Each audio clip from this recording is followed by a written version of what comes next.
Rádio Latina acompanha a conferência de imprensa da 43ª edição do Festival das Migrações, Culturas e Cidadania, que decorre dias 21 e 22 de março na Luxexpo da Box. O cartaz oficial, entretanto, já foi apresentado, como podem ver, este cartaz que descreve muito bem e representa o espírito do festival, ou seja, a diversidade cultural. Venha connosco e saiba tudo sobre esta edição.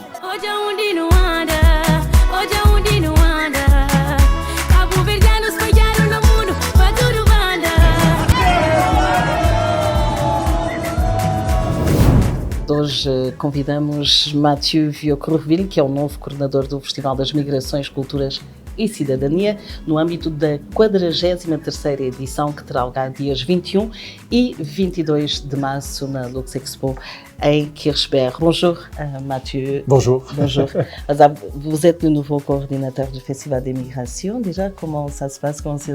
Comment c'était de reprendre un événement? Quels ont été les principaux défis? Ça a été une très très belle expérience parce qu'il y a une belle équipe derrière, une très très belle équipe. Donc pour moi, reprendre, c'est un honneur et un plaisir, mais surtout, je vous dirais, c'est avec tous les gens qui sont impliqués derrière. À la fois l'équipe du CLAE, mes collègues maintenant, les bénévoles, toutes les associations. Donc c'est quelque chose on a tous eu beaucoup de plaisir, comme chaque année, à monter. On peut mettre de l'avant tous les projets qu'on construit durant l'année, dans le milieu associatif, les institutions sociales et politiques aussi qui sont engagées dans les questions d'immigration, les questions de diversité, inclusion, etc. Donc c'est une grande fête, une fête aussi où on vient partager nos projets, nos expériences et on vient co-créer ensemble quelque chose. Sur l'édition 2026, quelles seront les grandes thématiques et orientations de cette année? On met à l'honneur des projets de consultation citoyenne, surtout. Des projets qui invitent les citoyens à partager leur voix, à venir construire quelque chose. Donc que ce soit des projets de musées ou d'institutions qui veulent créer, par exemple, une bibliothèque vivante ou repenser les collections de la ville en incluant la voix des citoyens. On mélange la création avec, par exemple, le cinéma, l'art de la scène, etc. Donc vous allez avoir des performances de femmes qui racontent un peu leur vécu au Luxembourg. Vous avez des courts-métrages qui sont faits avec et pour les jeunes ou les familles.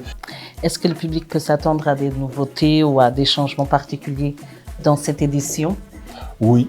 Alors vous avez notamment le Young Makerspace qui s'adresse à la jeunesse, donc aux enfants, aux jeunes familles. Donc on repense un peu de façon thématique, je vous dirais, l'expérience du festival où vous avez les jeunes familles qui vont avoir leur espace propre avec leur programme propre. Donc vous allez pouvoir on rassemble les activités qui se dirigent notamment pour les enfants. Vous avez toute une série d'activités qui vont être proposées pendant les 2 jours, mais un itinéraire thématique où vous pouvez découvrir l'ensemble du festival un peu par ces activités proposées pour la jeunesse. Quelle est l'importance des associations? Quel rôle joue-t-elle dans la réussite de cet événement? C'est au cœur de la réussite du festival, c'est-à-dire c'est les idées, c'est les projets, c'est les revendications des associations qui sont mises de l'avant. C'est grâce aux associations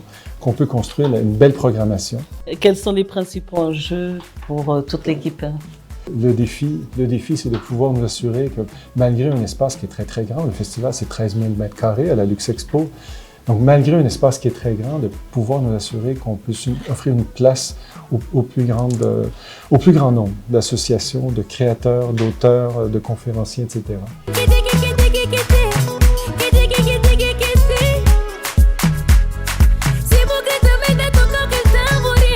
Venez, ayez du plaisir à venir au festival.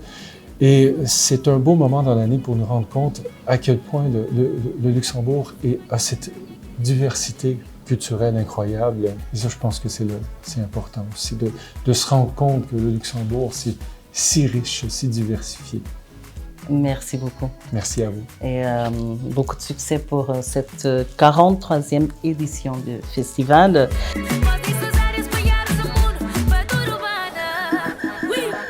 Foi a conversa com o novo coordenador do Festival das Migrações, Culturas e Cidadania. Estou, portanto, a falar de Mathieu Vieux-Courville, que falou com a Rádio Latina sobre a edição 2026, com novidades, mas o ideal será consultar o site clay.lu para saber e conhecer, aliás, a programação deste ano. Não se esqueça que é um evento para toda a família, dias 21 e 22 de março, na Lux Expo, em Queiroz.